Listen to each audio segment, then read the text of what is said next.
राजस्थान के पहले चरण में कम वोटिंग से कांग्रेस को फायदा होने की उम्मीद चुनावी विश्लेषक जता रहे हैं।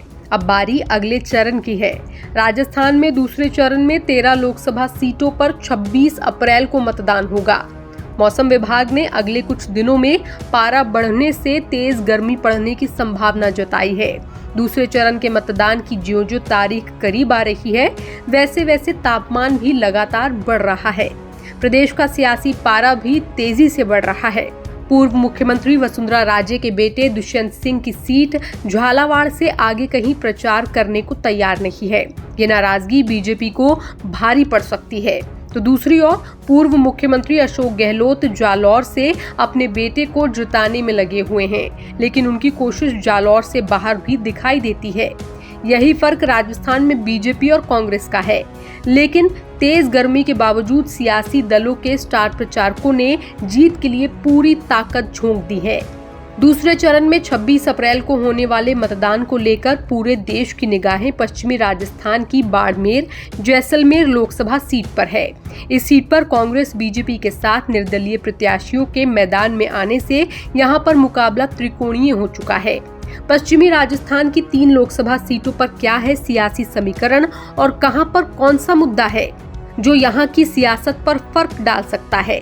जोधपुर लोकसभा सीट पर से बीजेपी के टिकट पर केंद्रीय जल शक्ति मंत्री गजेंद्र सिंह शेखावत तीसरी बार चुनावी मैदान में हैं।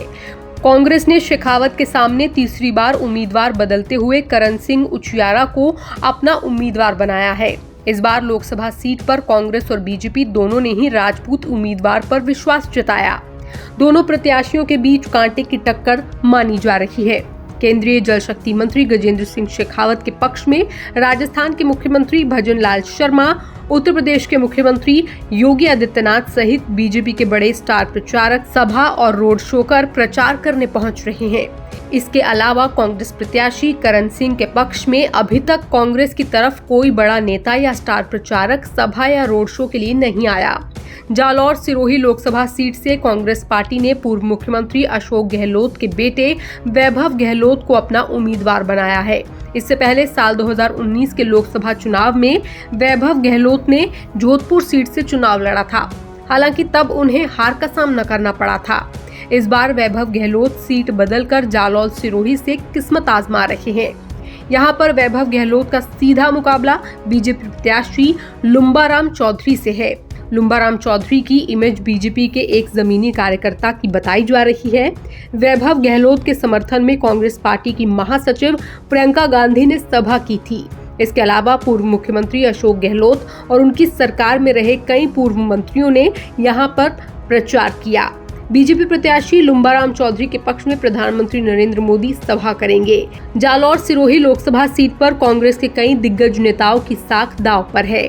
पूर्व मुख्यमंत्री अशोक गहलोत के गृह जिला होने की वजह से उनकी भी साख दांव पर लगी हुई है। वो यहां से 2 बार सांसद और मंत्री रह चुके हैं। इस सीट पर पानी की किल्लत रहती है और चुनाव में ये बड़ा चुनावी मुद्दा है। बाड़मेर जैसलमेर लोकसभा सीट से बीजेपी प्रत्याशी और केंद्रीय कृषि राज्य मंत्री कैलाश चौधरी दूसरी बार चुनावी मैदान में हैं। कांग्रेस पार्टी ने राष्ट्रीय लोकतांत्रिक पार्टी छोड़कर कांग्रेस में शामिल होने वाले उम्मीदवार राम बेनीवाल को अपना प्रत्याशी बनाया है। इसके अलावा यहां से निर्दलीय उम्मीदवार रविंद्र सिंह भाटी भी चुनावी ताल ठोक रहे हैं। हार जीत के लिए सभी प्रत्याशी अपनी पूरी ताकत झोंक रहे हैं। बाड़मेर जैसलमेर में सड़क और ट्रांसपोर्टेशन का साधन एक प्रमुख मुद्दा है। कई स्टार प्रचारक प्रत्याशियों के समर्थन में सभाएं और रैलियां कर वोट मांग रहे हैं।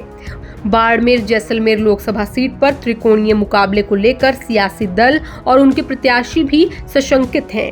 बाड़मेर जैसलमेर लोकसभा सीट से निर्दलीय उम्मीदवार रविंद्र सिंह भाटी ने लंदन दौरे पर दिवेश आनंद से मुलाकात की। दिवेश आनंद एंटी इंडियन मुहिम चलाता है।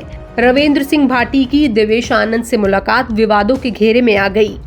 कांग्रेस और बीजेपी की ओर से एक दूसरे पर झूठ बोलने और ब्राह्मण प्रचार को लेकर आरोप प्रत्यारोप भी जारी है।